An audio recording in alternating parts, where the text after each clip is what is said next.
the experience of Germany and Uruguay, lessons, challenges, and opportunities. I'm Thiago Perez, and I will be facilitating today's session, and I would like to start with some acknowledgements. First, I'm delighted to have our speakers with us today, María José Graña, Joaquín Guillamón, Manuel Lowe, Peter Oswald, and Isabela Boese. And I also want to recognize the support from the team of the unit Educación Permanente, that it can be translated as continuing education or permanent education. I don't know, Guillermo, you might be better saying how it is.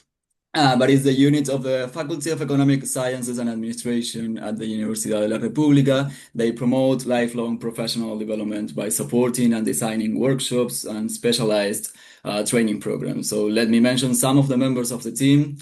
We have here Agustina Lordoy, Loreleia Zanelli, Eduardo Maidana, Silvina Napoli, and of course the professors and colleagues, Guillermo Gadola and Inés Vázquez. And I think it's important to mention also Aurelia Maña Estrada, professor from Spain, who was at the beginning of the development of this initiative, and Sofia Donati from the Technological Laboratory of Uruguay, LATU, for her support in the last few weeks.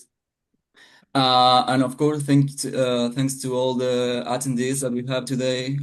Some of them will be joining in a few minutes, but we have people from the academia, from the public sector, private sector, international organizations, and so forth. So I'm very pleased to have you here.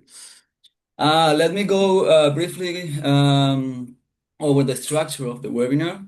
We will have a webinar of 2 hours that will include 5 presentations, each one of about 15 minutes.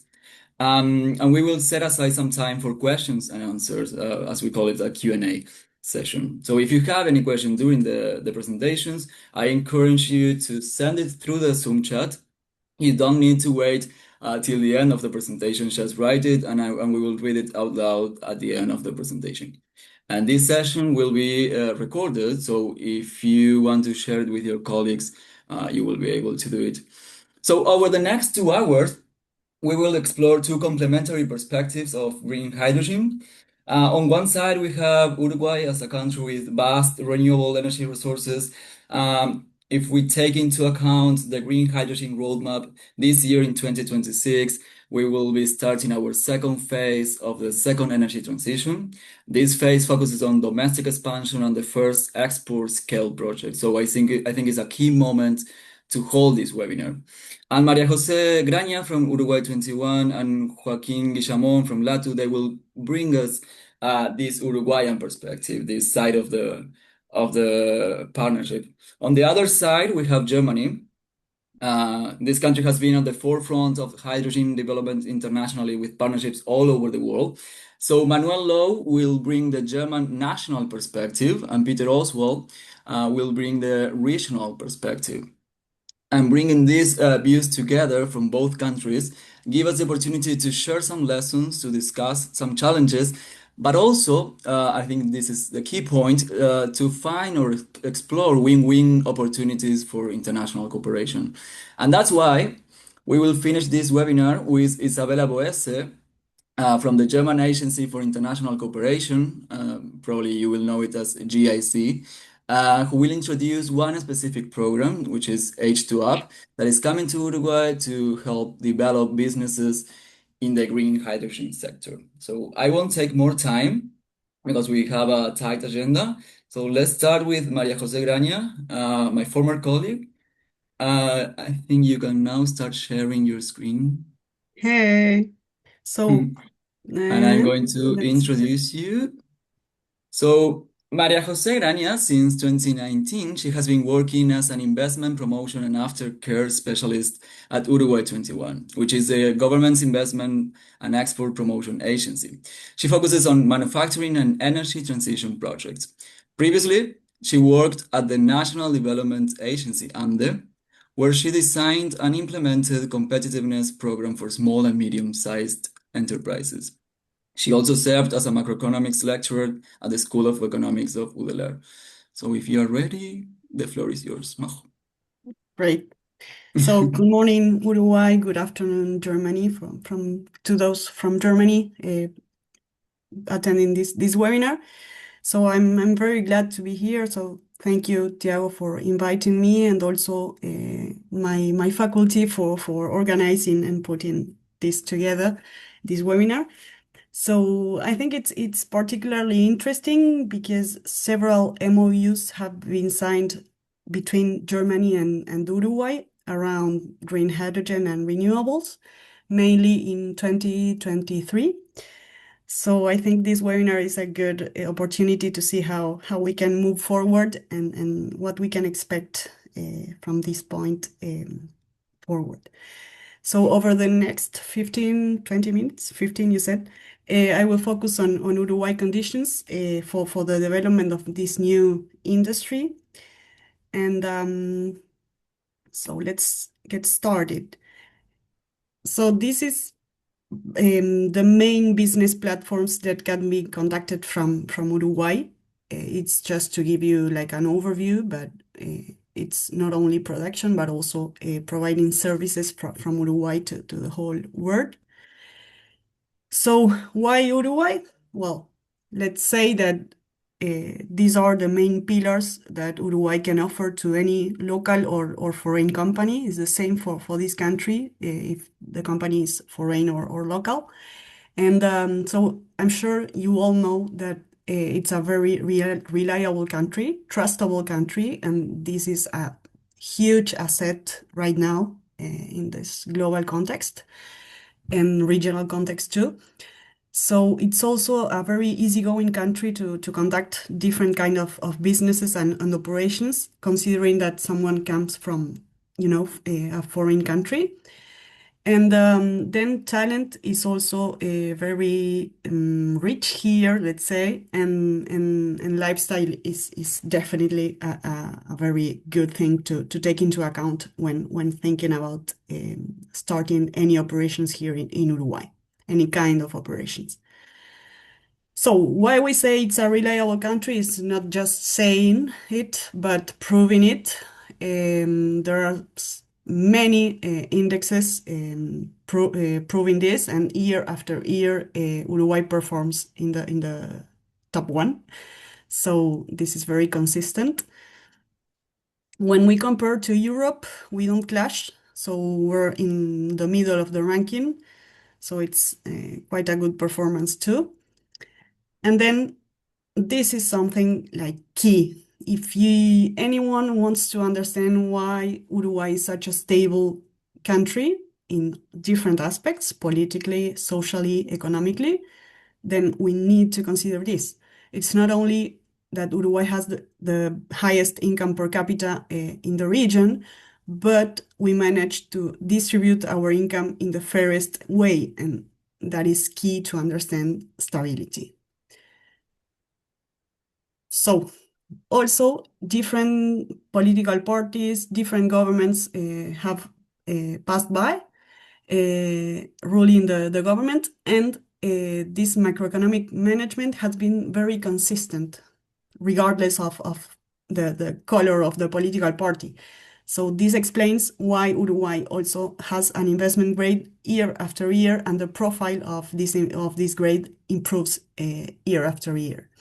So this is very important because when we're talking about green hydrogen, we tend to talk about capex and huge investments. So this enables having a very low country risk. So when you need to invest and make significant investments, this is very important to finance your investments. So when we also consider other aspects like environmental aspects, social aspects, and governance too. Uruguay performs at the same levels as the richest and more developed countries in the world. And when we say Uruguay is a very easygoing country to any person wanting to carry out different activities and business activities, we say it because any foreign company has the same treatment as a local one. So benefits are the same regardless of the origin of the company. The exchange market is completely free. So here any company can invoice in US dollars and do their payroll in pesos, and this is completely normal, okay? There's also a unique, let's say, a national tax system that represents like 99% of the taxes. And then any profit a company make can be repatriated and will have no restrictions in doing that. And any business here needs no counterpart or partner to be started here in Uruguay. So after all these reasons, we can understand why different kind of companies from different origins doing different kind of operations, they have chosen Uruguay to invest and to establish here in the country. So you can see there are very global companies, important global companies here doing different activities. And some of them start by doing, I don't know, kind of services or distribution only, and then they start growing their business here in Uruguay.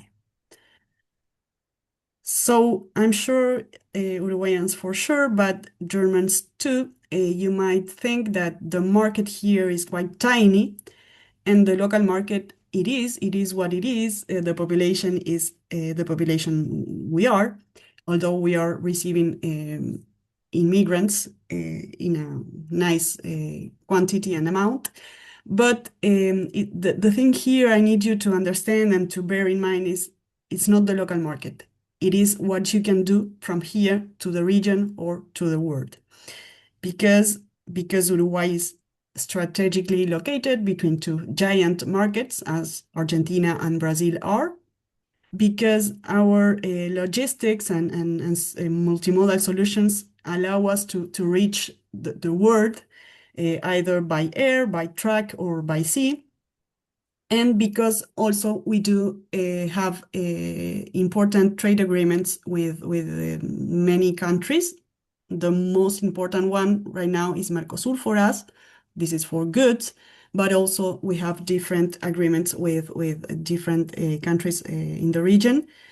And as you know, the agreement with Mercosur and the European Union is apparently it's starting to reach the final initial point. So regarding IT and digital coverage, Uruguay performs very nicely in the region. And when we talk about talent, some highlights of Uruguayan talent. So digitalization is very well achieved here in Uruguay because of this one laptop per child program that covers all the public schools and high schools. And because talent here, a high percentage of people here can speak English and also Portuguese. So we're a very good country to serve a Brazilian market or even Portuguese market. When we think about some tools that specifically Uruguay 21 has and offers, well, these are the ones. So you can count on the agency to develop your the companies here can count on us to develop their talent, and there are subsidies and grants for training them. There is also a fast track to facilitate any visas or residencies for any personnel of foreign companies establishing and starting to live here in Uruguay. And regarding lifestyle, I'm not sure if you German people have been here, but Montevideo is a super nice city to live in, and it's not only Montevideo, but the whole country. So it's a very human-scaled country, and for example, commuting times are great compared with other cities in the world. So now, I mean, I gave you an overview of the general setting for general investments or activities here in Uruguay, but now let's focus on green hydrogen and why this is a great country to develop this kind of green hydrogen related activities, right? So I'm sure you all know that Uruguay, and Thiago mentioned something about it. It's Uruguay has already accomplished its first energy transition. This means that our power matrix is nearly 100% renewable. This is something we're very proud of.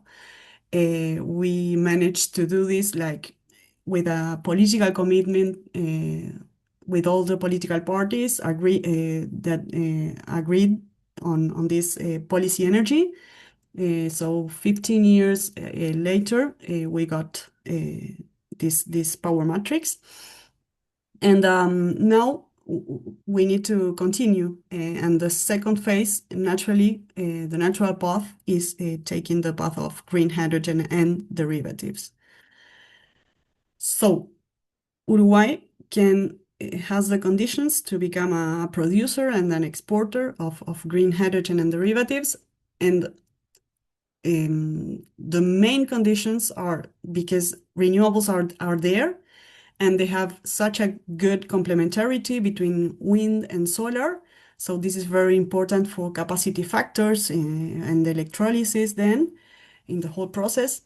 And another very important thing is that Uruguay has a lot of biogenic CO2 availability because of mainly the pulp mills, but not only.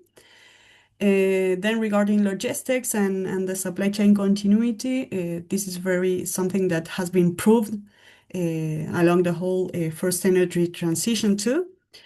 And the government has been committed to the development of this new industry. And here is something just to give you an idea of resources. It's not only the current capacity, but the potential capacity to keep on generating energy, green energy.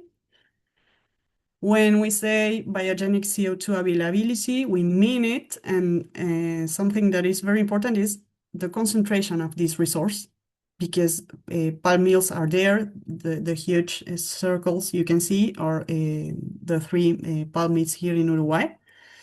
But it's not only pulp mills, some other industries and activities also offer biogenic CO2. Regarding infrastructure, this is the existing infrastructure, so we are quite well prepared to develop some operations. Then we will need to grow, of course, but with the existing infrastructure, we can handle this kind of operations. And when we want to see, okay, but what is actually going on around green hydrogen here in Uruguay, so we can see the projects that are being in progress. So the most important ones and higher scale are HIF Global and Enertrack from Germany. So they are both undergoing the environmental permits in order to produce e-methanol and then export it mainly to Europe, but not only. Then we also have a local pilot project that is Kairos, that is having significant progress. They already have their trucks, their FCEV trucks here, and they started the installation of solar generation already. So they're making good progress for the transportation of the forestry sector. And well, regarding tax incentives, I'm not going to dig into this. I know it's an awful slide to understand. There's a lot of information, but I want you to keep in mind that every kind of activity here has a promotional regime behind supporting it. And so a project here can get exemptions up to 100% of exemptions on the payment of corporate income tax in the future. Okay, so up to 100% exemptions on the payment of income tax. at the agency and the investment promotion area, we have a portfolio for specific projects looking for new investments, looking to grow, and looking for financing. So there's a website where any investor can register and see what kind of projects are looking for investment. So this is what we do at the investment promotion area. All these services are we want to provide support to any foreign company looking to establish here in Uruguay, considering establishing here in Uruguay. So we offer all these services for free, and we try to give support to them. And this is the end of the presentation. And if you have any questions, I'm not sure if some questions were made already, but please do it. Thank you, Maria Jose. It was really clear why we all should invest in Uruguay. Yeah, I sent a message to the chat, so if you have any questions, you can write it there. Send it through the Zoom chat. We don't have any at this moment, but you're staying a little bit more, right? So we can continue with the next presentation, and maybe in a few minutes, if there's any question, we can tell you, Maria Jose. So we had the perspective from Uruguay. Now let's cross the ocean and come here to Europe and have the perspective of Manuel, that is over there. Manuel, I think you can, let me check if you can share your screen. Yes, he has the possibility. Okay, Very possible. so let me introduce you first. Manuel Lowe is a hydrogen expert at the German Energy Agency, DINA, where he supports the European import corridors and energy partnerships on behalf of the Federal Ministry for Economic Affairs and Energy. Previously, Manuel worked as a consultant at the United Nations Industrial Development Organization in Vienna, Beijing, and Montevideo, focusing on sustainability aspects and international trade dynamics of green hydrogen. He's a political economist and holds degrees from the University of Glasgow and the George August Universidad Göttingen. So if you are ready, go ahead. Yeah, hello. Quick mic check. Can you hear me? Yes. Yes. Okay, wonderful. Yes, it's my pleasure to bring a little bit the German perspective to this webinar after the great presentation of Maria Jose.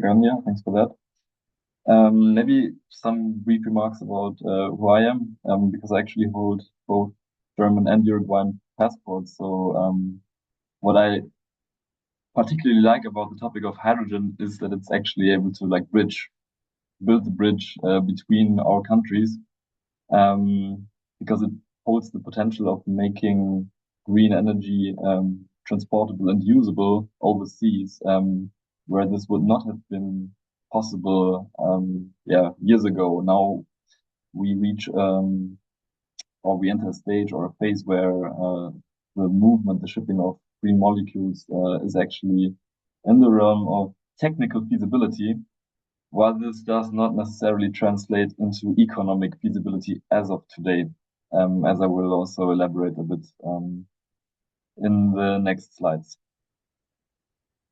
So very briefly, who do I represent also in my capacity? I'm an expert on hydrogen and synthetic energy carriers at the German Energy Agency, which would translate to Deutsche Energieagentur, DENA.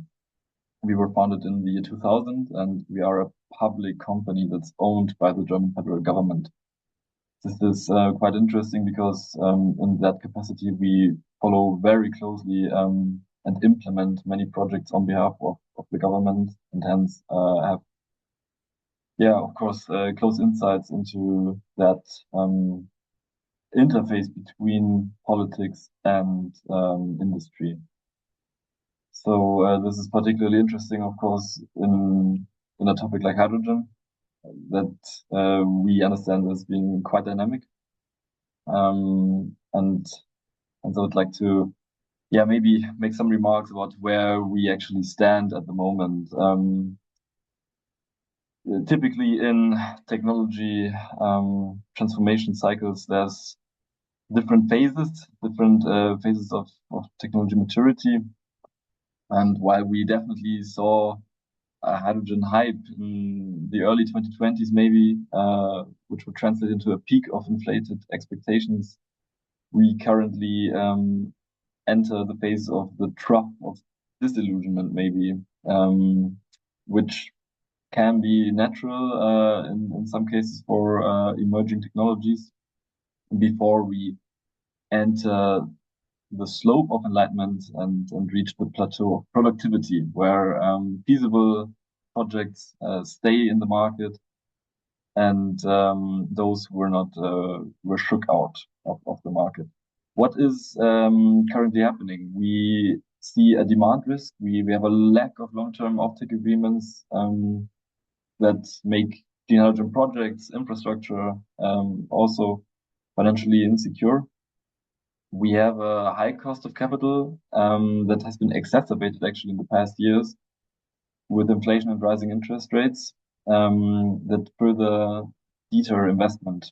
And what we also see is regulatory uncertainty. While in the EU, at least, there have been some decisive steps taken in terms of defining what green hydrogen actually is. We have the Delegated Act that clearly sets what renewable fuels of non-biological origin are.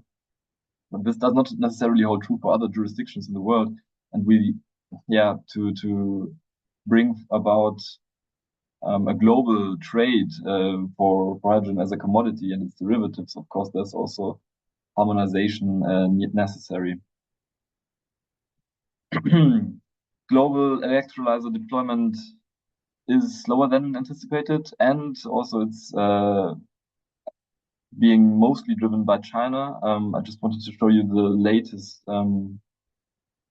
info that has been published by the World Bank. And here we see that China definitely leads the yearly electrolyzer additions by far, especially when it comes to alkaline electrolyses. This is a bit more nuanced if we look into the different technologies for electrolyzers. While alkaline is the leading technology for China, Europe is currently the technology leader for the so-called PEM electrolyzers. And for the US, it's the SOEC electrolyzer. Maybe one quick remark on distinguishing what's the difference between PEM and alkaline. The interesting thing about alkaline is that it requires baseload electricity to operate smoothly because it has long run-up times in order to become productive, while for PEM is a bit different. PEM can operate with intermittent electricity because it has shorter run-up times. And this brings about an interesting business case actually for Europe, where we do not have baseload renewable electricity, at least not as of today. And it's interesting how we can see that different countries pursue different niches in that regard. While the ramp up of global electrolyzer production has been slower than anticipated, still there is progress that also should be mentioned. And we as German Energy Agency follow the ramp up in Germany closely. We foresee that by 2030, Germany will have approximately 2.4 gigawatt of electrolyzer capacity that has secured financing. This falls quite short compared to the national goal that the government has set itself in 2023 of reaching 10 gigawatt of installed electrolyzers capacity. But we still see progress. As of Q3 2025, there were approximately 200 megawatt of electrolyzer capacity installed in Germany. So maybe some more context why first movers continue facing a panoply of challenges that policy still needs to address. First of all, there are technology risks, as I've already mentioned. The high capital intensity sets a problem for the market for sure. Maria Jose Grania took some time to explain why Uruguay stands out as a particularly good country for foreign direct investment. I think this will be crucial because if technology risk is combined with country risk, it exacerbates this already tricky situation. This can be said. About the political risks, the regulatory requirements have been set with the delegated act. We have different criteria established when green hydrogen is considered to be actually green. However, we are currently entering also a phase where this political consensus on what green hydrogen actually is being weakened. We see different member states voicing that the requirements according to the delegated act should be weakened, which also on the flip side brings about uncertainty because then we find ourselves in a situation where requirements that have already been agreed upon will again be changed after all at the expense of those market participants who have already made FID given a certain set of regulation that they took as a reference. We continue to see uncertain demand that also comes along with political measures. In Europe, we have the the Renewable Energy Directive that sets out clear targets for industries that already see the use of hydrogen. That concerns especially the chemical industry, where hydrogen is used as an input for the production of fertilizers, for instance. However, this has not yet translated into binding offtake because, for instance, that industry quota is not set on company level. It's set on member state level, and member states will be held accountable if they miss those goals. But it lies in the jurisdiction of each member state how that share is translated into the market. However, there's other examples. For instance, the greenhouse gas quota in the transport sector, and here we actually do see a binding quota for companies to apply hydrogen in their value chains in refinery processes, for instance. And I will come to this a bit later in my presentation. But the fact that it's being sharp to the company level actually brings about movement from the private sector. So we see offtake agreements, especially with refineries, and those are the projects that actually step out of the ground. Last but not least, there's a lack of dedicated hydrogen infrastructure. As you might know, it's the lightest molecule and not so easy to handle. Dedicated pipeline infrastructure, for instance, is currently on its way within the German hydrogen core network, for instance, but it's not sufficiently there yet on large scale to enable import, be it land-based or ship-based. Okay, despite all those tricky aspects we currently find ourselves in regarding the hydrogen market, let's still be clear that hydrogen will play a role in the future energy system. And this has again been made visible by the monitoring report that has been executed on behalf of the German Ministry of Economic Affairs and Energy past September.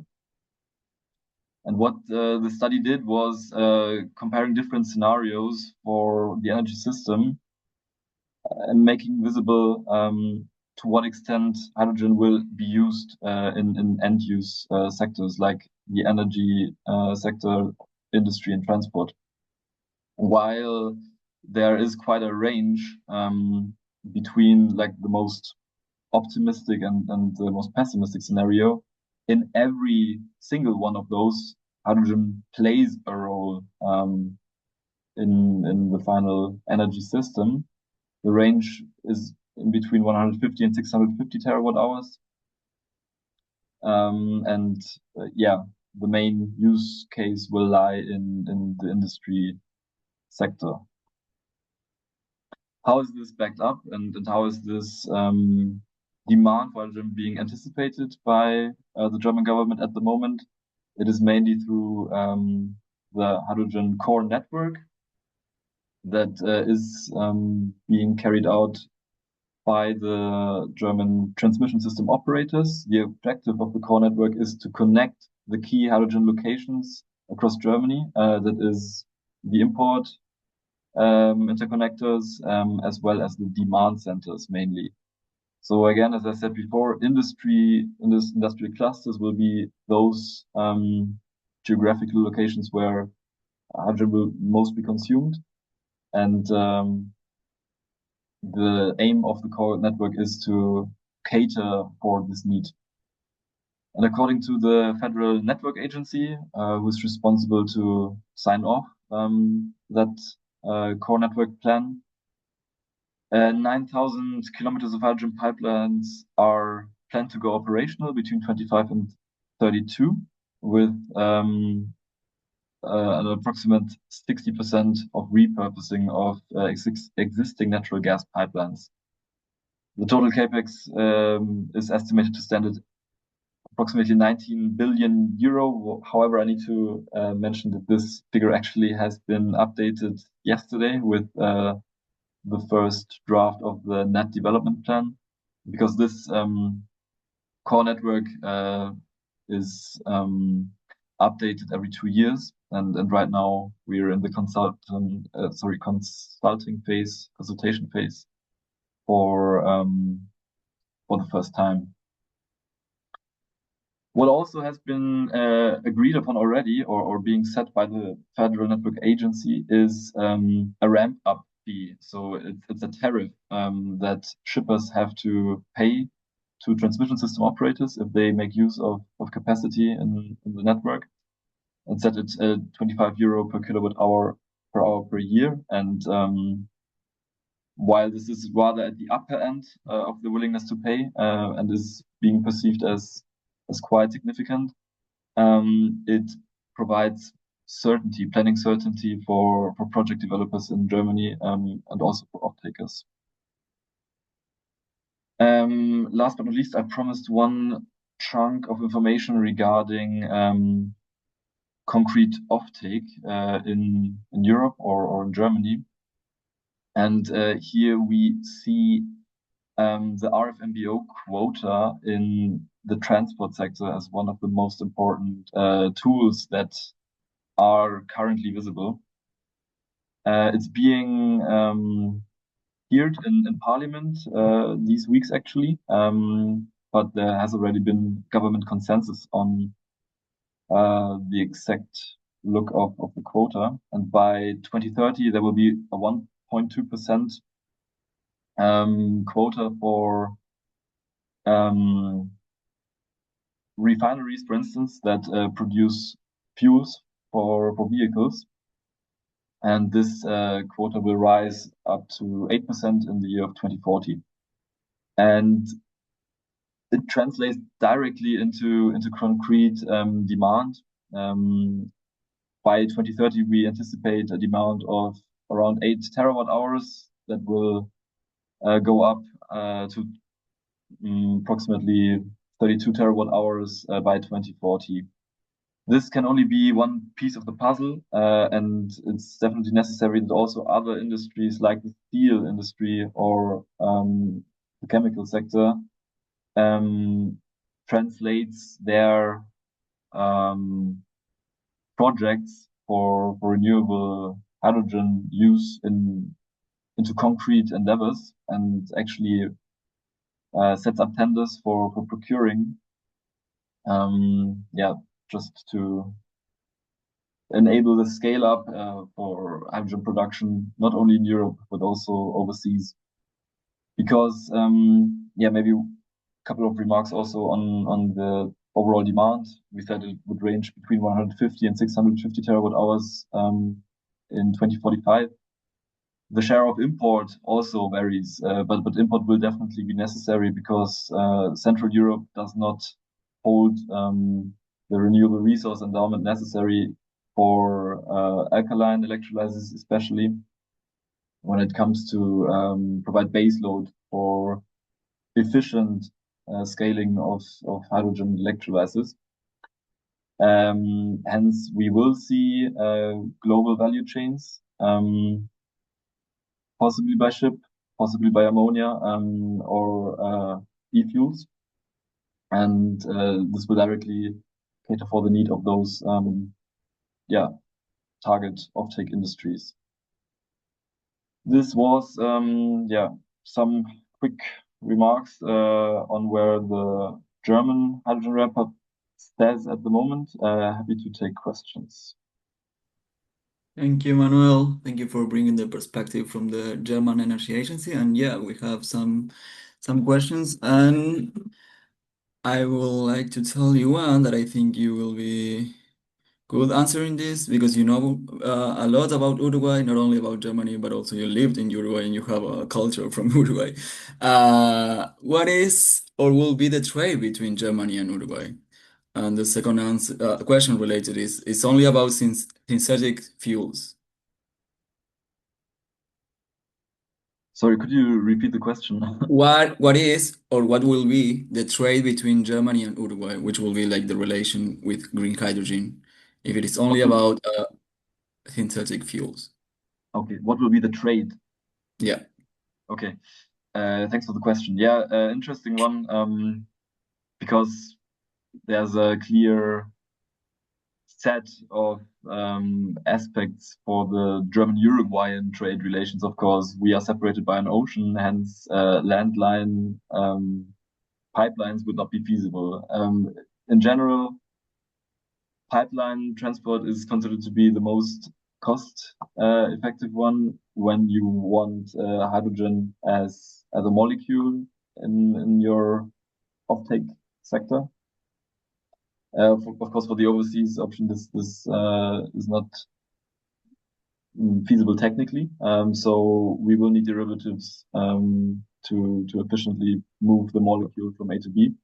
The interesting thing is that, as Maria Jose mentioned before, Uruguay has a vast amount of biogenic CO2, which will be beneficial to establish production of e-fuels. And I think this will be probably also the key strategy to follow for Uruguay to establish a niche in those range of products. You have a competitive advantage. Where other countries would maybe also fail to scale up production because there's the bottleneck of biogenic CO2.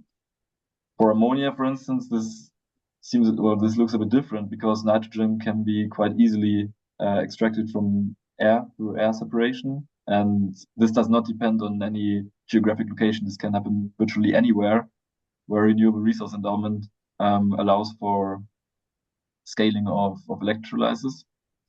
So this, I believe, would make a competitive advantage for Uruguay. In principle, it would be possible for Uruguay to export whatever product it wants technically, but speaking from a techno-economics perspective, this would be rather my take on that. Thank you. And maybe we can just answer one more if you have time. I know that you have another meeting. But if you have time, Ana Laura Calleja would like to know if Germany, if the production of green hydrogen in Germany has a special or more beneficial tax regime compared to other industries, and also whether they have considered any economic Yes, yes. instruments to mitigate the impact on water and land use. Yeah. Okay, for the tax regime, not to my knowledge. I know that, of course, the hydrogen industry is very closely interlinked with electricity production. And for renewable electricity generation and feed into the grids, there have been subsidies established by the government that help to roll out renewables production. This is actually being challenged at the moment, which is not a good sign for renewables and hydrogen industry in Germany. But that's for the tax regime. For hydrogen production per se, not that I would be aware of. But tax exemptions, for instance, are not the only way to support a certain key industry, right? It could also be through the acceleration of permitting procedures. And this is actually this has become law now with the Hydrogen Accelerator Act in Germany, where hydrogen infrastructure, production, offtake will be connected with a so-called overriding public interest. And when it comes to permitting procedures where you would have disputes maybe with other stakeholders, industries, also the public, like communities, the overriding public interest will allow for a faster implementation of approval procedures. In terms of water and land use, environmental approval is not touched by this necessarily. So there's also environmental what's the word in English?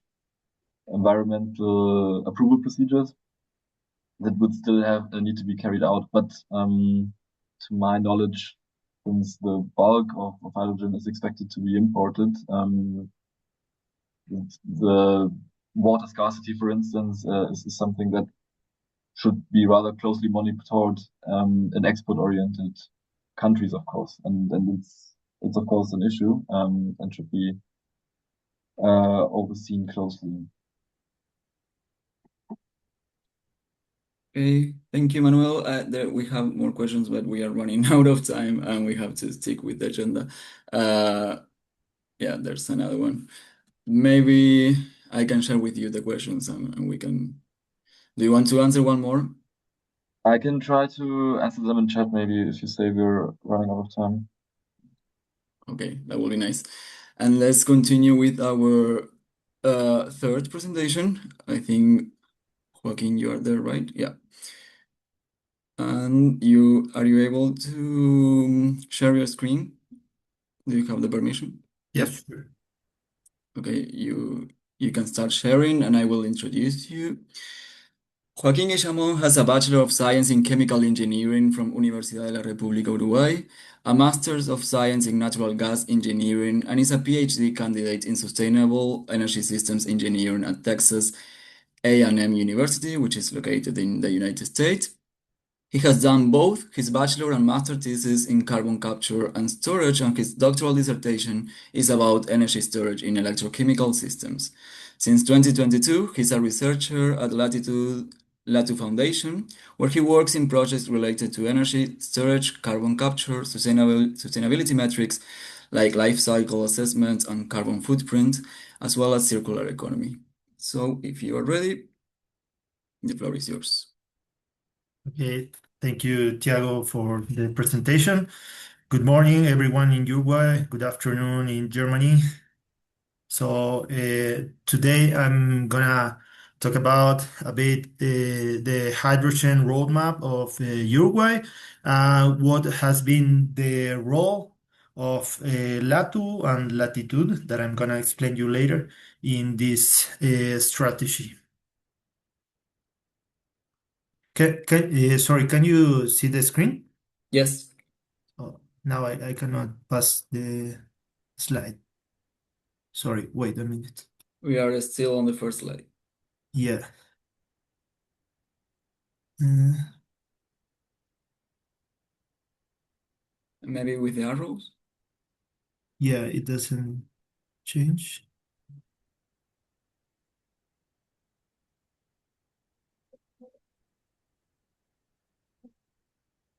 Uh, wait, I'm gonna go back. Sure.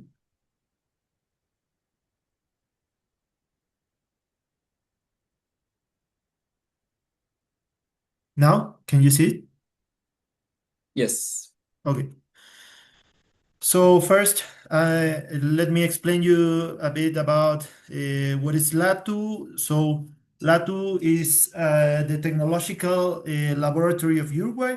It's a non-state public organization that has about 60 years. And the main idea of LATU is to be on service for the national industry. So it's the reference for the Uruguayan industry in what it is innovation and technology transfer. The mission of LATU is to promote the country's sustainable development and international integration through technology transfer for the local companies. The laboratory actually provides support for for the development of different production chains in different ways. For example, in quality control, certification, analytical tests, and different things like that for um, getting the demands of the other international markets. About 8-10 years ago, Latu made a spin-off that it's a foundation. It's called Latitude. That actually it's oriented for applied research for the national industry. So actually in Latitude, we do apply the research, development, and innovation projects. And the idea is to be partnered with different local companies in innovation projects. The main focus of Latitude is to provide the possibility of for local industries for having incremental improvement in its process and products to meet demands of of local and other markets too. Well, I work as a researcher in Latitude, and actually we made focus in different sectors. Well, the main sector I had to admit is the food industry. In Uruguay, we produce the main the main industrial sector is the food industry. So it has a lot of potential. Then we have other sectors where the foundation works that are more related with environmental topics. We have water and environment, sustainability, biorefinery, and wood technology. Specifically, I work on the research projects on the sustainability area. So actually, we develop projects, for example, for calculating the carbon footprints of different production chains or products. Well, different circular economy of different processes. Also, more related with what we are, why we are gathering today. We also are working on some projects related with the decarbonization of different processes, and specifically with the green hydrogen projects and carbon capture too. The laboratory and the foundation, Latitude Foundation, also has some infrastructure, some pilot plants and laboratories. And we also do network with different research organization at the national level and international level. These are some of the other institutions with which we do network for some research projects. And these are some of our industrial clients. And now let's go for more specifically what we are showing today. Uruguay has settled some years ago a strategy for developing the hydrogen industry, specifically the green hydrogen industry. So, why developing green hydrogen in Uruguay? Actually, it is supposed that Uruguay could be competitive in price for producing green hydrogen. So in the consultancy done by external consultancy companies, they get to results that, according to these numbers, for 2030, we should be producing green hydrogen at about $2 per kilogram. This I have to admit it, as Manuel said on the previous presentation, some years ago, where there was a hydrogen hype, what they call it. I think that nowadays maybe it will take some more time to get to those numbers, but anyways, the idea is that in our country we have good natural resources to generate both wind and solar electricity. So that the electricity cost, it is one of the main drivers for the hydrogen production. So it is supposed that we should be competitive on producing hydrogen in a global perspective. If we do a global comparison, it is said that there will be some countries that will have good conditions for producing green hydrogen, and as a result, they will get the production cost more or less low, and some other countries that they don't have so much either space to put renewables energy production plants, or they don't have as much wind or sun, wherever. So the production cost will be higher. So there will be some there should be some importers and net exporters countries. So that's why the idea of this relationship between our countries has settled. Germany is supposed to need more hydrogen than what it is possible to produce in its own territory. So they might need to import some amount. And Uruguay, it's supposed to produce more than what the country needs. So probably might be able also to export to other markets. When the hydrogen roadmap was developed, they considered that actually the production of green hydrogen in Uruguay will not be just focused on the international market, but the international market, of course, will play a really relevant role. So, according to these plots, for the 2030, for example, we should be exporting already some jet fuel, produced from green hydrogen. So nowadays it's not so clear that, but according to the projects that Maria Jose also presented on a map of Uruguay that has been already announced.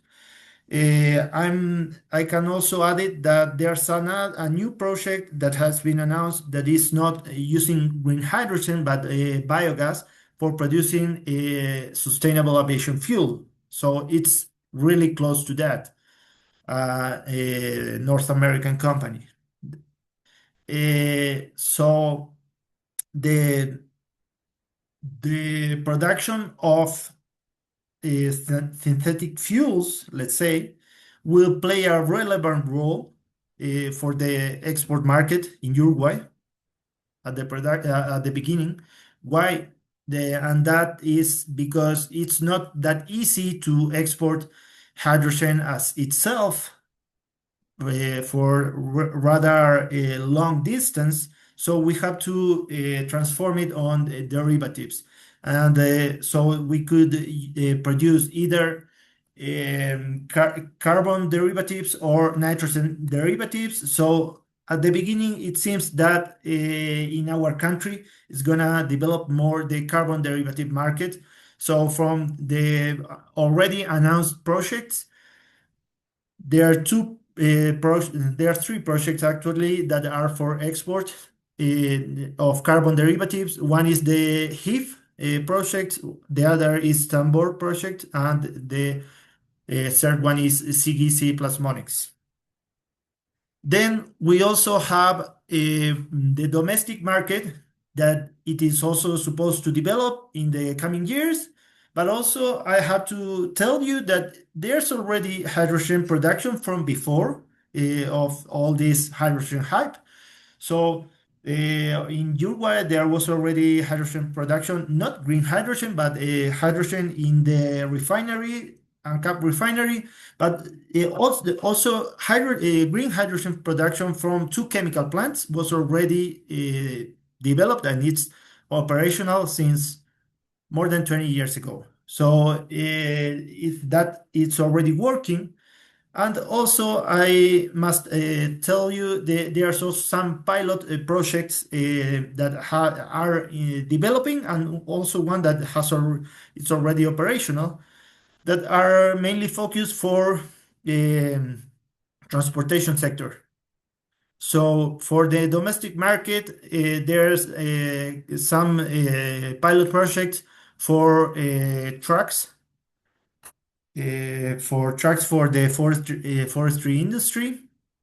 But it is also supposed that some years later, mainly some other derivatives are developed for the national market, and mainly the nitrogen derivatives for producing fertilizers, because our country main activities are agriculture activities. So we need fertilizers, and actually we import all the fertilizers.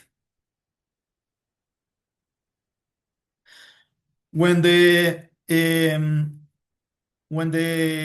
green hydrogen roadmap was developed, they split it in three phases up to 2025, then from 2025 to 2030, and after 2030. And they put some milestone on each of those phases. Well, also there are some key mechanisms required for this milestone to be achieved. So actually, what Latu and Latitude have been working on is on, for example, develop regulations as well as safety and quality standards, design incentive structures, also implement financial support for pilot projects, R&D development, and build programs for public-private private and academic sectors.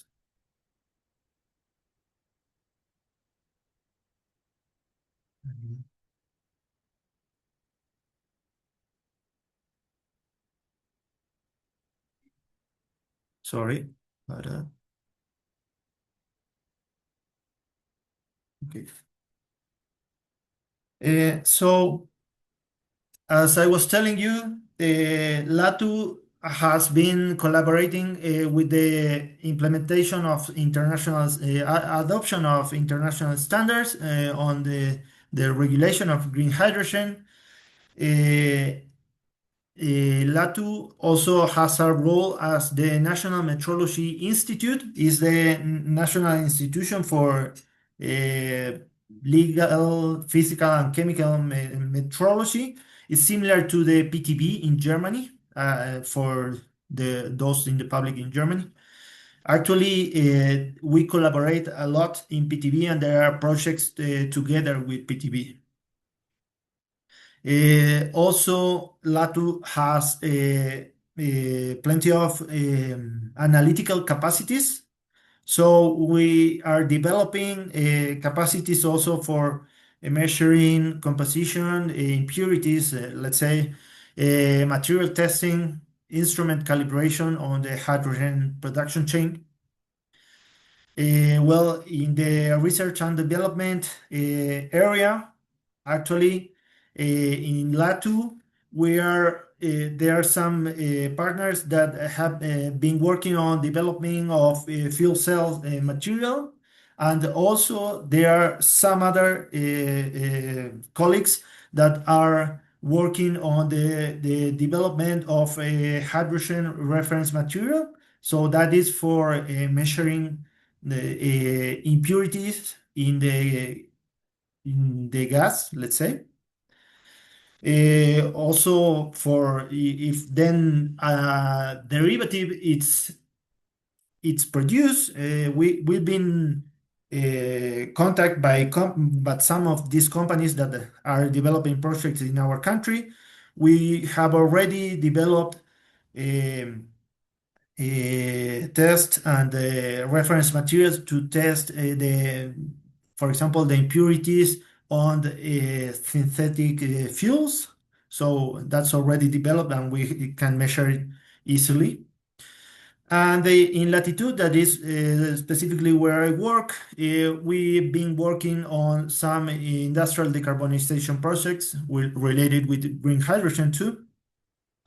And also, as I told you before, we also have played some role on looking for industrial partners. We have a good contact on the local industries, so we've been looking for industrial partners interested in green hydrogen projects and try to transfer knowledge on the topic for them. It's important also to highlight here, I've put what LATU as itself has been doing, but also I think it's important to highlight there's an innovation campus on LATU where plenty of companies are settled.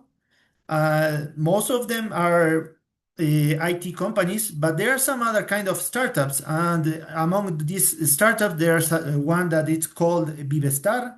Vivestar has already installed a hydrogen production, a hydrogen pilot plant, and we collaborate a lot with them. They have also some demonstrative projects for e-mobility with hydrogen, some bikes, hydrogen bikes for moving along the campus and kind of those things. Well, and then going straight for the projects, research and development project that we are working on Latitude. So related with the industrial decarbonization, well, we are working on a project, for example, for the development of a database for carbon footprint of different products for the construction industry. The construction industry is one of the main contributors to the greenhouse effect. In that same line, we are studying different ways of decarbonizing the cement industry, that is other of this project, and the kraft pulp mill industry. In our country, there are three big kraft pulp mills factories. So it's a relevant sector in the country. So we also have to focus on on the carbonization of those sectors too. And then specifically in what we are talking about today, we've been also working on a project for the development of the production of urea. Urea is the fertilizer most used worldwide, and actually urea it's produced from the combination of ammonia and carbon dioxide. So actually, urea could be a good way. The production of urea actually uses carbon dioxide. So if we produce ammonia using green hydrogen, actually, in that way we can use carbon dioxide from other industrial sources. And what in this project specifically we have proposed is to use it from the two main sources of carbon dioxide, the industrial sources of carbon dioxide that we have in our country, that are cement plants and kraft pulp mills plants. So why we thought about this project? So urea, actually, the production of nitrogen fertilizers itself represents about 2% of the global greenhouse gas emissions, so it's a big chunk. And also, if we produce the ammonia with the green hydrogen,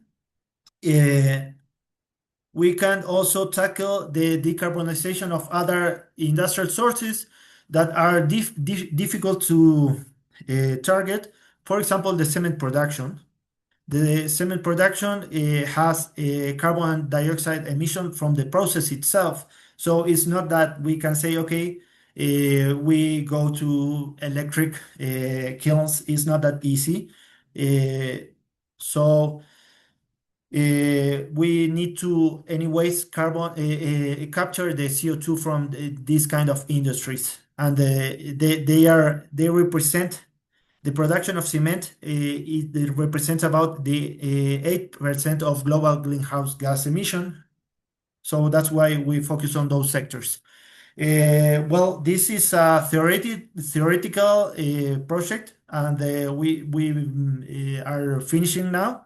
We have done the process modeling for this all these projects, and the idea is to finally get a price for a ton of urea, and also the tons of carbon dioxide per tons of urea associated. So, well, that was an example I wanted to share of what we are doing from Latu and Latitude. Thank you very much, and I'm open to any question. Okay, thank you, Joaquin. Yes, we have one question from Juan Sebastián Padrón. Is there any known investors interested in these urea projects here in Uruguay? Is there any involvement of our public sector, UTE, ANCAP, etc.? Well, not right now, actually. This is a theoretical research project that is funded by the Sectorial Fund of Energy. The Sectorial Fund of Energy actually is founded by ANCAP and UTE. For those that are not familiarized with Uruguay, well, ANCAP is the national hydrocarbon company, and UTE is the national utility company. So yes, this research, this theoretical project is founded in some way by the energy companies, but there's I don't know any company that is interested on installing this right now, this kind of technology. Well, this, of course, I think it will take some time, the development of the green green fertilizers production. Nowadays, with all the things that are happening in Middle East, again, as it happens in 2022, the fertilizers price are going up. So maybe, yes, this helps for some investors to start thinking about this kind of project again. But I haven't heard of any company looking to focus on this sector in Uruguay right now. The companies are mainly focusing right now in developing of carbon derivatives, let's say synthetic fuels, because actually it seems that there's for example, for the sustainable aviation fuels, there's already some demand that is tackling that, and the airlines are willing to pay a bit more for the synthetic fuels. That is not happening yet for other kind of commodities, like, for example, fertilizers. Thank you, Joaquin. I think we don't have any other question, but I would like to highlight one of the slogans or catchphrase that you wrote there that says LATU is a key partner for innovation, LATU and Latitude. And I think that captures really well the role that LATU plays in Uruguay, because it connects like different research networks with public and private actors in the ecosystem. So as well as Uruguay 21, LATU serves as a gateway to Uruguay. So if you have any project, well, not only from Germany, because also we have people from Chile, Spain, and Argentina, Costa Rica. So if you have any project or idea of cooperation with Uruguay, I think Uruguay 21 and LATU can be a great idea, like to use as a gateway. So let's continue with our next presentation. Peter, you're over there. How are you? Yeah, over here. And I start sharing my screen. Yes. So a few minutes ago, Manuel was telling us about an overview of green hydrogen in Germany. Now Peter is going to present a regional perspective. If you know much about Lower Saxony, but it's a region of about 8 million people. And Peter Oswald is an expert on hydrogen and electricity grids at the South Lower Saxony Foundation. He heads the South Lower Saxony Hydrogen Alliance Network, where he supports members from industry, science, and local government in projects, development, and technology transfer. With a doctorate in chemistry, he is the central point of contact in the region for topics related to hydrogen and renewable energy. After completing his doctorate at the University of Freiburg in Breisgau, he worked at the Max Planck Institute for Intelligent Systems in Stuttgart and Goslar Region Economic Development Agency. Here he gained his first experience in technology transfer for small and medium-sized enterprises. Thank you, Peter, for joining, and you can start whenever you want. Yeah, thank you, Tiago, for the nice introduction and for the opportunity to tell about my work I'm doing here in South Lower Saxony. I work for the South Lower Saxony Foundation, and I will give you a brief overview what the Hydrogen Alliance is doing there and what this foundation is doing in our region. And I will give you a brief overview of the energy grid, or more or less the electric grid for Germany, and how I think this will change in the future. And as we're talking about a lot of importing hydrogen, I will give you my view of importing hydrogen to Germany and what issues I see there. So the the foundation, the South Lower Saxony Foundation. Let's keep it short, and let's just take about the foundation. As a serving organization, we're trying to coordinate, stimulate, and do networking in our region, so that we can develop new projects. These projects can be in certain areas. On one is, of course, employer branding. The other one is regional management, and then education. With the alliance, we are in the part of innovation management, and we are trying to brand our region to help with the knowledge and technology transfer. So from the university to the business, and these are also the stakeholders for our work. So business, science, local authority, and educations. The region I'm talking about is more or less Göttingen and the districts around. So the Göttingen districts, Nordheim district, Holzminden, and Goslar. Later, you can maybe have a look on the map where this is in Germany. Is more or less the center of Germany, and this is also seen as a rural area for your just to know where I'm talking about. Okay, these are the members of our alliance, and as you can see, the district areas are a member of our alliance, but there are also energy needing companies like HC Stark. They make tungsten powder, the Refratechnik or KWS. They are also very energy intensive, but we also have the grid organizer for gas and electricity like Avacon, ERM, and where is it? The Harzenergie. Sorry, well, doesn't matter. And also the very local energy suppliers, like in Germany we call them Stadtwerke, and we have several of those in our alliance. Then of course brick production, so Ziegelei in German, Alten and Jacobi. And all these together, we discuss how the transition to 100% renewable energy will take place one day. Why renewable energy? You might ask. Well, we are here a company, or we are looking more on hydrogen, but I think hydrogen is very related to the energy costs.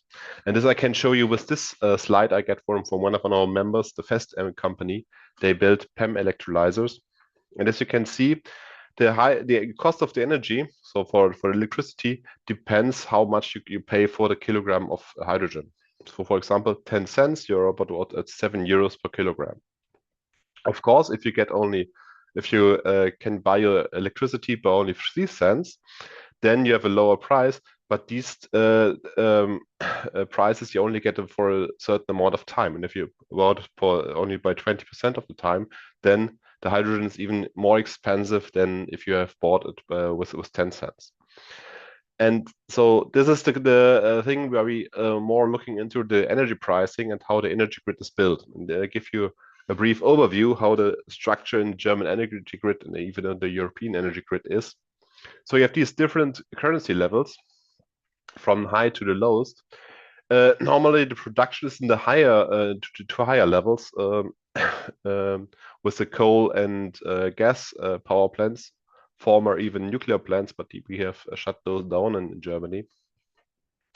And the consumption of the energy is in the lower levels, so in the medium and lower level for the small houses or bigger parts who consume the most of the energy. So you have a top-down methods where you produce in the top and you bring it to the lower levels. The thing with the energy grid, with the electric grid, is that you can't store energy in this grid, unlike a gas grid. So the production and the consumption has always be on the same level, and therefore you need a balancing power. Sorry, should appear here right now. Balancing power, and this is done at the moment by the power plants, so by the big power plants. And now this grid is gonna change, in my opinion. So we will lose the production of the coal and gas plants in Germany, and we will get the production from the renewables, so by solar power plants and wind power plants. But those are not connected in the higher levels, they will be connected in the lower levels. And they can't give you this balancing power. So we need a new kind of balancing power. And in my opinion, this is going to be, on one hand, the batteries, and on the other hand, the electrolyzer, because they can take energy out of the grid and produce something which is useful as electricity if you're looking for the battery, which you can use later. On the other hand, hydrogen, which is also very interesting to use. And this is, I think, the key to produce hydrogen for smaller prices. But you don't have only to change the grid technically, but also the regulations are more or less made for this kind of grid. And this is very important because with this change, we also have to change the regulations. Just to give you an example, is the grid expansion. So I've brought you here a small grid, just example. You see you have a renewable producer over here, and here is a fossil producer. And this grid transports all the energy you need in this whole grid. Now let's focus our eye on this part of the grid. So if you connect here a bigger new solar plant, let's say about 6 megawatts, what you have to bring this power through this cable over here to the other grid. The problem will be that the producer over here will also then increase his power peak, and then you have two peaks which come together in this grid, and this grid has a bigger problem than this grid before. So, for example, to expand the grid over here, we have an example where the grid provider has to pay about 30 million euros. Another solution would be just put an electrolyzer over here. This costs only 10 million euros, and then you can produce hydrogen out of the surplus of energy here, or of the electricity over here, and you have a tradable good which you can use either for the chemical industry or for whatever industry you need. But the local grid goes more for the grid expansion, because then he knows what he can get as revenue, and this is a new business field, and he is not able, or he doesn't want to go in this business field. But I think those local hydrogen economies are much more important, and they will give you the opportunity to not depend on import of hydrogen. So you have just to bring together the supplier for electricity and water, then you need the operator for the hydrogen, and of course you need the consumer in your grid. And if you put all those guys together, then you can start your local hydrogen economy. And I think this is much easier than building a complete grid and trying to import the hydrogen. We will later see a few numbers I've got to get together. And to bring these things together, we have got a project from the federal government. I'm sorry, this slide is in German, but I can't change all the early parts to English. But I'm just giving you a broad overview. So the idea is that the Stadtwerk is most known about the electric grid in their town. They know where the renewable energies come from. They knew where the consumers are, and they knew how many PV panels are built on the houses, on the one family house or whatever. They also have a battery here sometimes, and connecting all these things, then you can control this much better on the lower level of the currency, and see how when you get a surplus of energy, and then maybe it's usable to make a central battery for this grid. and support the energy. So take it or put it back in the grid. And if the battery is full, then even it might be useful to use an electrolyzer and produce hydrogen. And then you have a completely new business model, because then you can produce your own hydrogen and sell it to the companies. And this is a complete new business model, and this we want to develop in this in this project. And this project is connected not only for the technical part, which we have the Technical University of Clausthal involved in this project, but also from the economic and from the political point of view. This is why we included the University of Göttingen. But also, as I talked about the regulations, these will also change. And this is the reason why we included the experts from the University of Darmstadt. And they are more or less our legal consultants, you could say. But we have also the local energy provider included in this project, so that we can go to real data, not make a simulation with some weird data, but we really use data we get from our colleagues. So the last thing I want to talk about a little bit is about the hydrogen transportation. We have heard a lot about, and of course, pipeline is the easiest way, let's say. But for example, if you produce hydrogen more or less in North Africa or in Uruguay, you have to bring it to Europe. And of course, one way is pipeline. We already heard that a pipeline from Uruguay to Germany or to Europe will be quite difficult. So let's stick to the example from North Africa, because then you have only to go across the Strait of Gibraltar. But then the hydrogen will go through Spain and through France till it comes to Germany. And maybe France and Spain are also interested in hydrogen. So there will be not so much hydrogen come to Germany. The other thing that's also mentioned was the ammonia synthesis. So you can use the hydrogen to make ammonia and bring ammonia via ship to Germany.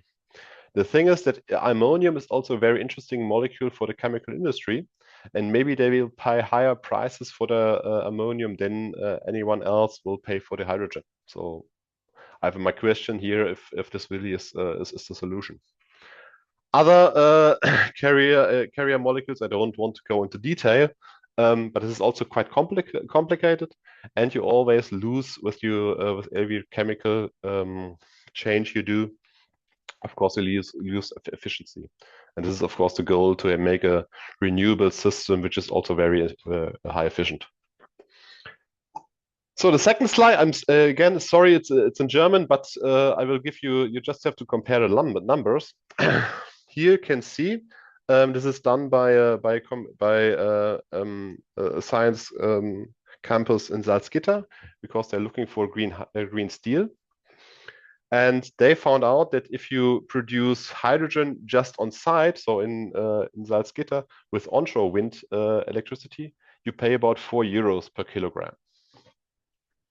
If you use offshore wind from the North Sea and then you transport it to Salzgitter, it's more or less below 4 euros. But let's say 4 euros is the price you pay for hydrogen if you need it on site in Salzgitter. If you produce hydrogen in Tunisia, of course, it's much cheaper. It's only 2.60 euros. But the problem is you have to bring it to Germany, to Salzgitter. And as you can see, with you going the ammonium way, then you see that it's about 4.70 euros. So it's 70 cents more expensive than if you have produced it just in Germany. And I think this is going to be difficult to explain. Why should they buy more expensive hydrogen? Of course, the problem may be that you don't get enough in Germany, you can't produce enough. But I think if we change from renewable to renewable energy, we will have more and more. And I think the capacity of using hydrogen as a regulator in our electric grid, this has a bigger opportunities to get hydrogen here. And with this presentation, I thank you for your attention, and I'm open for questions. I've seen there have been several questions, and I think this is going to be a very interesting discussion here. Thank you, Peter. And maybe if someone wants to ask a question, you can open your microphone. We have a few minutes for doing that. Because I can't see any question on the chat related.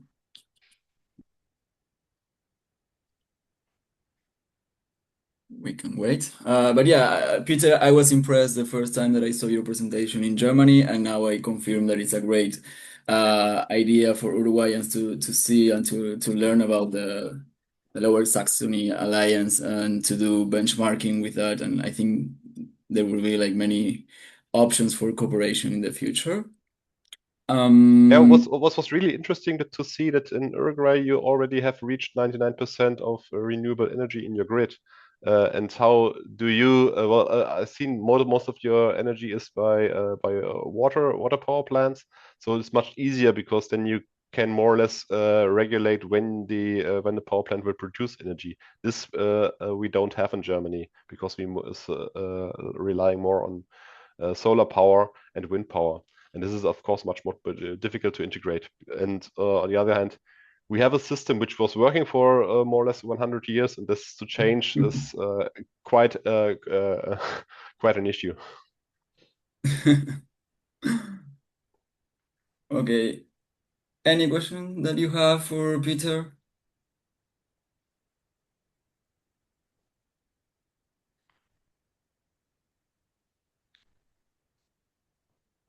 Maybe you can keep writing them in and send it through the chat, and Peter, you may answer them through the chat also, if it is okay for you.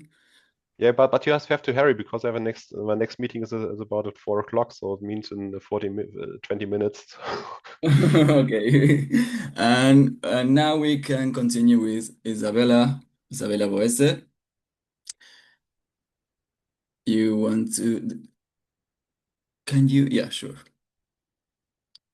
Okay, Now Isabella I'm Boese is. sharing. Mhm. Yes, you start to sharing now. Yeah. Mhm. So Isabella Boese is a chemical civil engineer and holds a Master of Science in Engineering, focusing on chemistry from Universidad de Chile. She currently works as a technical advisor in energy at the German Agency for International Cooperation, GIT, with the framework of the H2UP program for Chile, Argentina, and Uruguay, where she also coordinates the Ventana País Uruguay. Her work in Uruguay is part of an initiative co-financed by the European Union and the German Federal Ministry for Economic Affairs and Climate Actions. Previously, she served as an academic coordinator at the Asociación Chilena de Hidrógeno, which might be translated as Chilean Hydrogen Association. And she has contributed as an author and reviewer in many publications about green hydrogen in Latin America.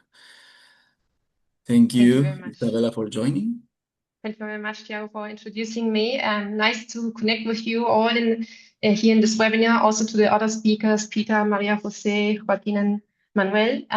I hope I can complement also with some insights from our program to the development of the hydrogen market, both in Uruguay and also with a German perspective. So yes, first of all, to start with an introduction of our agency, GIZ. Our mission is to sustainable development in a framework of international cooperation. We are a public company that has more than 50 years of experience in implementing cooperation projects in developing and transition countries. For example, in the southern cone of Latin America, we are present in Peru, Chile, Argentina, Uruguay, and Bolivia. But we also have other offices, for example, in Brazil, Colombia, and globally wide. We provide technical assistance to local counterparts for this sustainable development in topics such as environment and climate, sustainability cities, governance, sustainable mining, triangular cooperation, but also renewable energy and now renewable fuels. I personally work for the H2UP program. This is the International Hydrogen Ramp-Up Program that promotes development of projects for the green hydrogen market and Power-to-X applications at early stages of development. And this is part of the German National Hydrogen Strategy. That's mainly something important to highlight because In Germany, there was also this momentum of green hydrogen based on the geopolitical situation also of the Ukraine war, and answering one of the questions also in the chat. And this has provided more momentum also for international cooperation in this framework. So we are based on this national hydrogen strategy, and there was also an update in 2023. But afterwards, Germany has also published an import strategy. So our program is financed and commissioned by the German Federal Ministry of Economic Affairs and Energy. We as GIZ implement the project, but we also have implementation partners in the several countries. These are the German Chambers of Commerce and Industry. In Uruguay, we are basically also really close cooperation with the HK Uruguay. Our program has started in 2022 and officially ends in 2023, but we recently had gotten an extension also for the Uruguayan implementation until 2027. I will afterwards also come back to this information because we have an interesting announcement on this side. So H2UP also supports different countries. For example, in Latin America, we are focusing on Colombia, Chile, Uruguay, and Brazil. And here you can see some examples, which I will also go more into detail in a few slides more.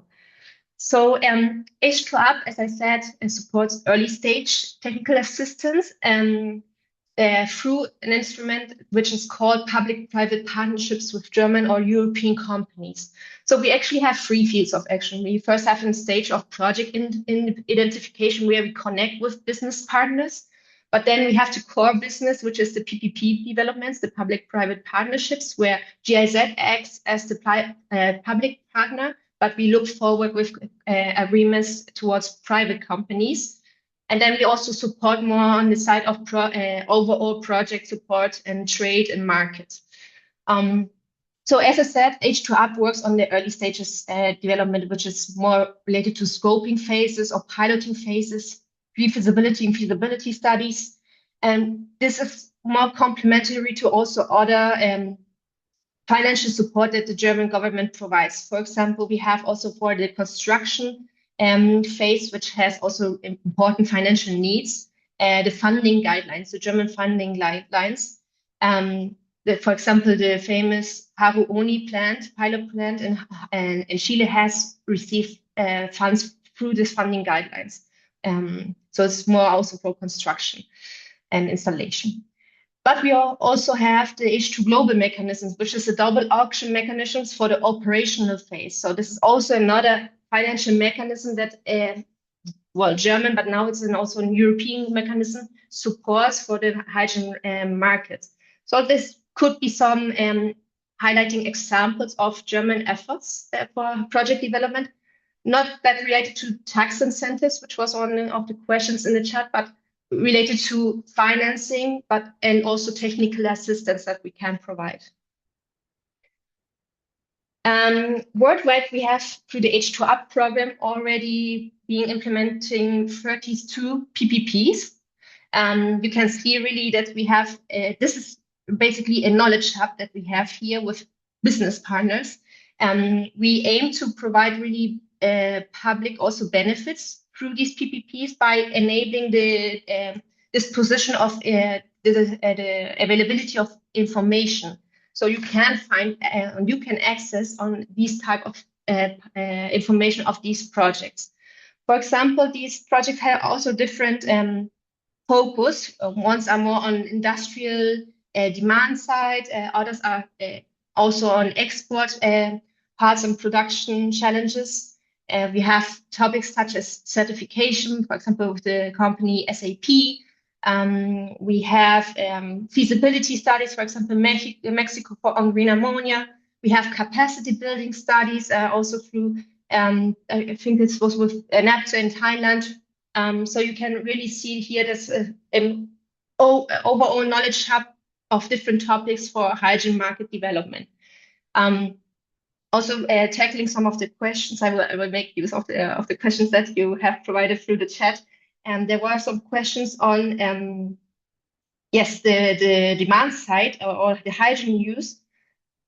So far, the H2UP program has had more focus on supporting also export projects, yes, but we are also transitioning towards also demand side projects and one interesting project that I would like to highlight is, for example, the public-private partnership with WILO, which is a regional effort between Chile and Brazil, where we will also assess modular intelligent green hydrogen production solutions, more small to mid-scale, for industrial applications. So we will do some market analysis for Chile and Brazil, where we can see that hydrogen solutions at a modular scale can be interesting, as such areas such as food production, fish farming, telecommunications, and also isolated areas are some of the examples.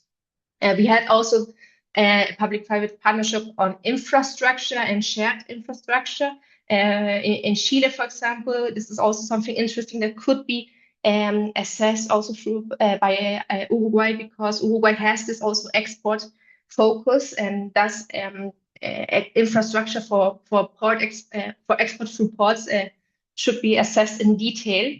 And also to the questions of fertilizers, we have an interesting PPP with the company Cowtech, where we conduct technical concept and feasibility studies to evaluate the valorization of reject brine from desalination plants. And some of these reject brines, we can extract interesting salts that may be used for fertilizers. So this is in this PPP, we are also having a focus on the fertilizer market worldwide and also in a region.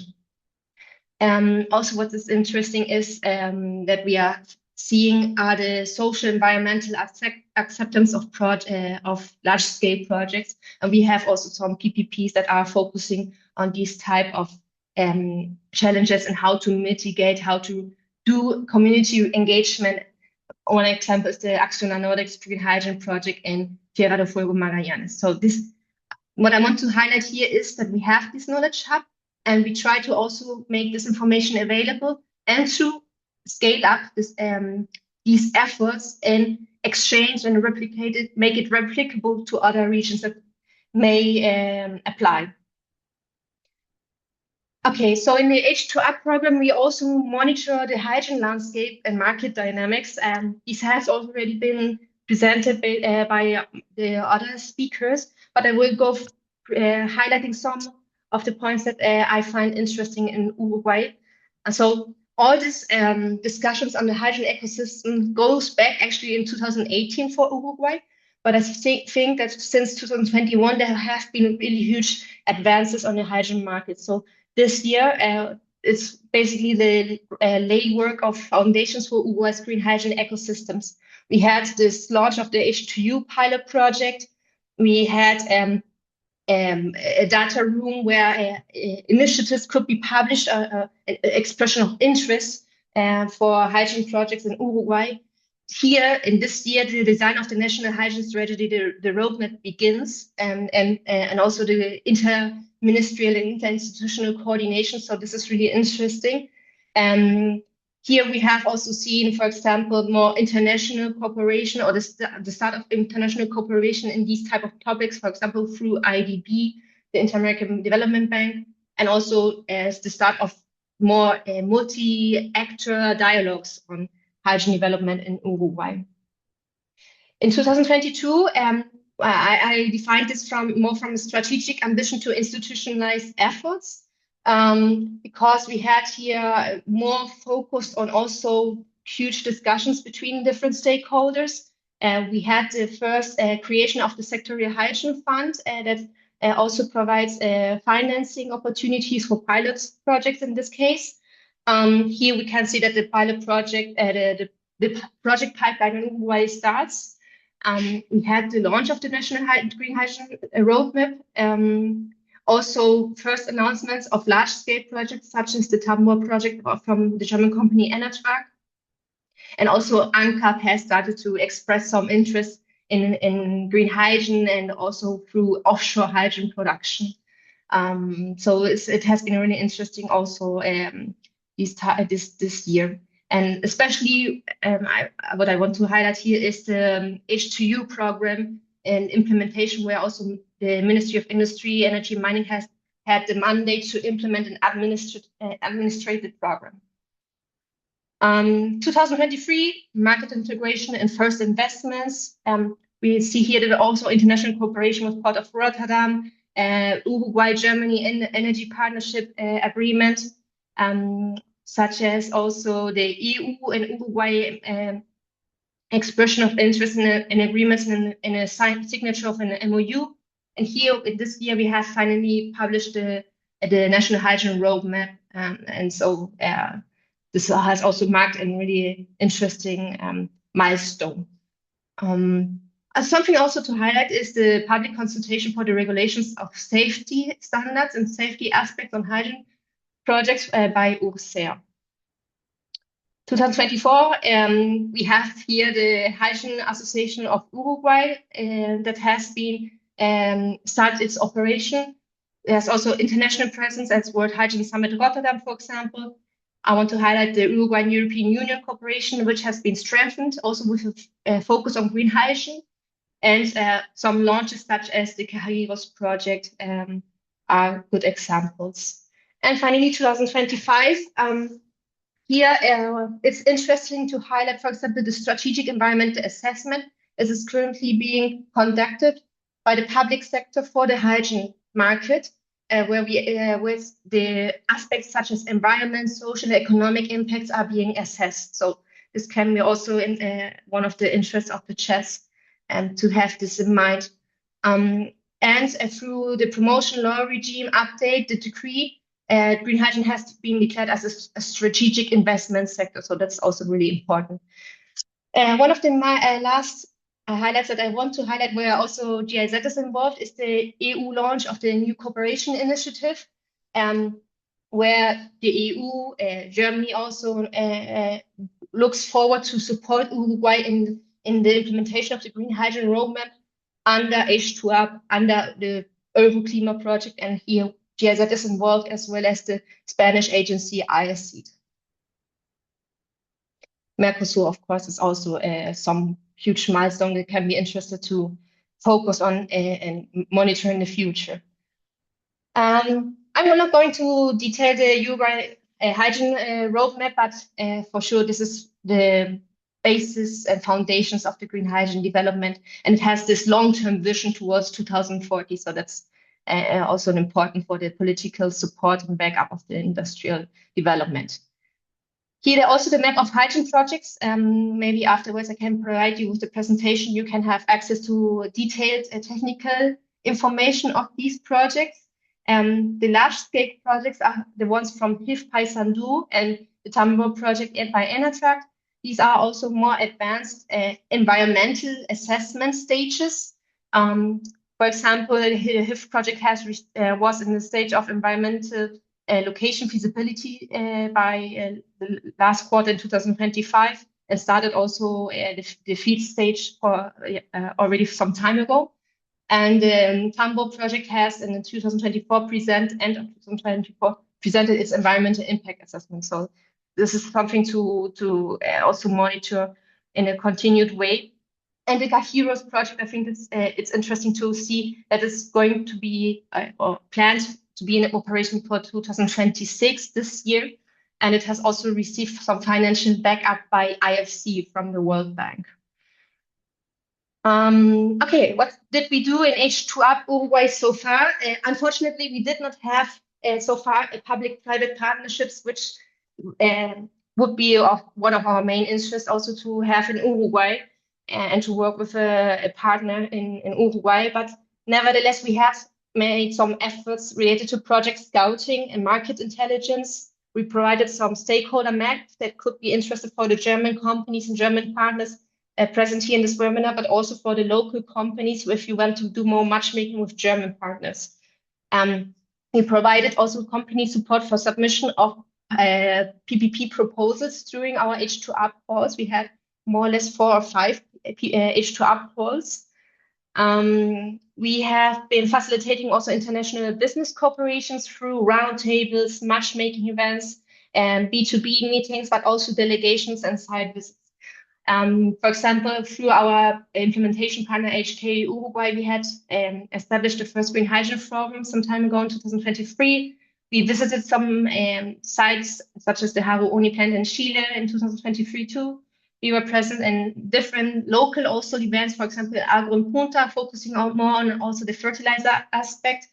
And one of the last milestones last year was, for example, the Uruguayan delegation at the H2UP roadshow to Germany and the World Hydrogen Summit in Rotterdam.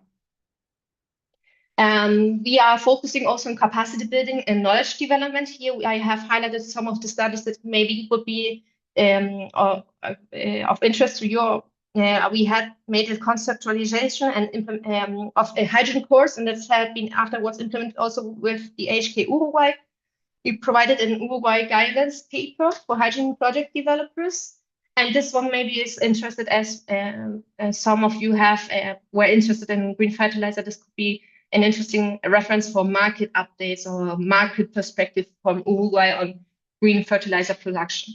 And one of our recent studies or reports was more on the social sustainability side, because as green hydrogen projects and derivatives advances for sure, and these projects are new also for the different countries in Latin America, of course, challenges rise up, and it's important to have these in mind.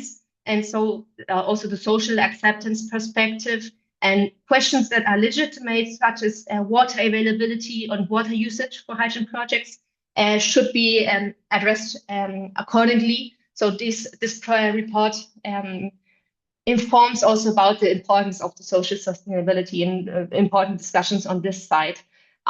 Also, to responding to a question of the chat, our H2UP program through our course has a look on the PPP submissions or the project proposals that we receive. We have a matrix of to evaluate the projects according to environmental, social, and sustainability standards. And another example is the H2 Global mechanism. For example, they have also, when they want to select a project, they have they request additional sustainability standards. Beside the RFNBO and EU regulation as a basis, they also ask for additional sustainability standards, and questions such as water use and land use are of importance for these type of mechanisms. So I think that's also interesting to consider that financial instruments have this in mind, and it's important to also provide certain and accordant information when you submit your projects. Well, we also did some efforts on communication and outreach for sure. One of the interesting aspects is also gender perspective. So we provided some stories of women in hydrogen in Uruguay, and I hope that you can also see these. And if you're interested also as a young woman professional to be involved in the energy sector, maybe this will be also an inspiration for you. Here. And finally, just due to time also, I wanted to make use of this moment also to introduce you to the EU BMWE Action Uruguay. This is recent. We have signed a contract with the Uruguay, with the EU delegation in November 2025, and this initiative will be implementing until 2027. It's a joint initiative under the H2UP framework, financed by the German Federal Ministry for Economic Affairs and Energy, but also co-financed by the European Union. So GIZ will be here the implementation agency on the German side, where we also support this establishment of an enabling environment for sustainable green hydrogen production and development. So just shortly, what will be our focus? We will focus on regulatory recommendations to strengthen Uruguay's regulatory frameworks. And we are foreseeing that security and safety aspects are one of the main interests to explore through these regulatory recommendations. Also, social and economic assessments to mitigate risks, but also enhance, on the other side, the benefits that we can achieve for local communities. We will conduct or provide a value chain strategy plan to integrate products and services also with a local focus into the value chain of green hydrogen and Power-to-X. And more on the infrastructure part, we will conduct a basic port engineering study to prepare also the export logistics around the port of Montevideo, as well as a strategic infrastructure plan that will also cover more more space of Uruguay infrastructure such as pipelines, ports, and hydrogen, and the concept of hydrogen hubs. So I hope that we will have interesting results and announcements also with public exchange with you. So I foresee that we can stay in contact in the next month and years.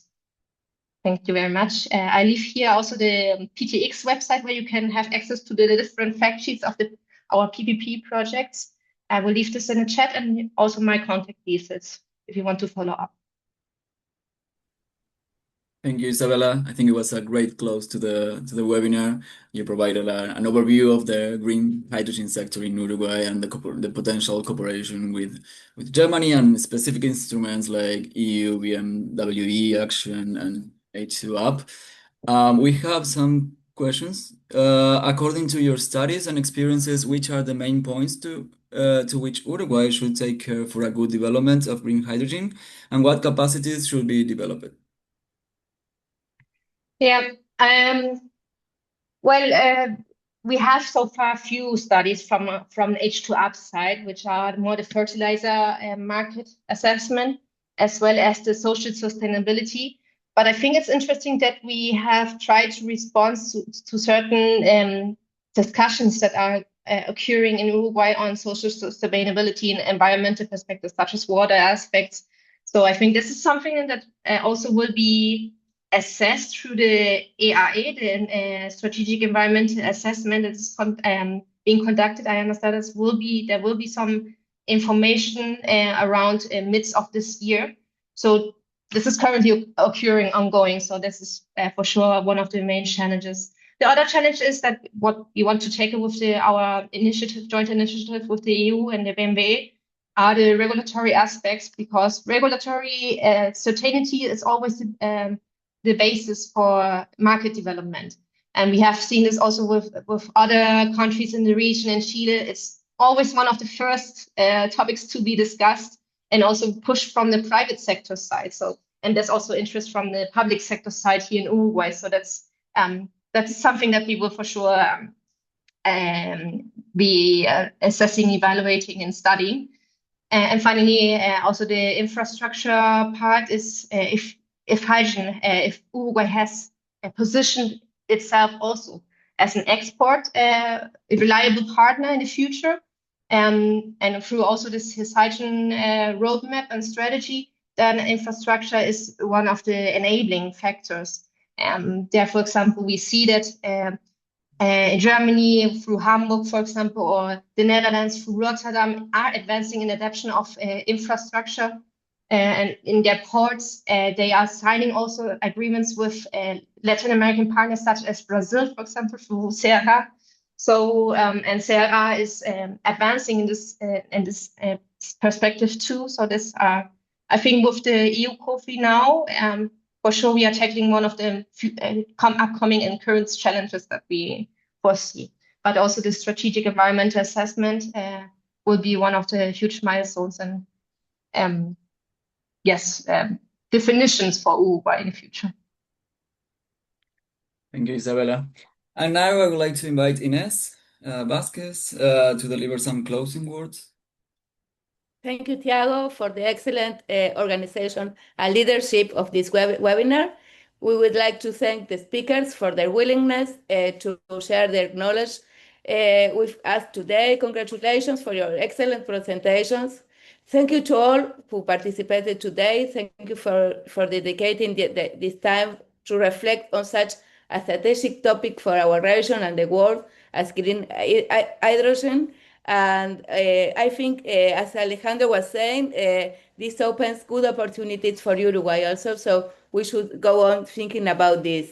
Your participation gave us the meaning to the organization of these events, and we intend to continue holding them. Therefore, the Continuing Education Unit and the Administration Department of Economics and Administration Faculty of the Republic University will continue to organize these activities of this kind, because it's our mission to ensure that knowledge reaches everyone in the best possible way, and we want to continue learning throughout our lives.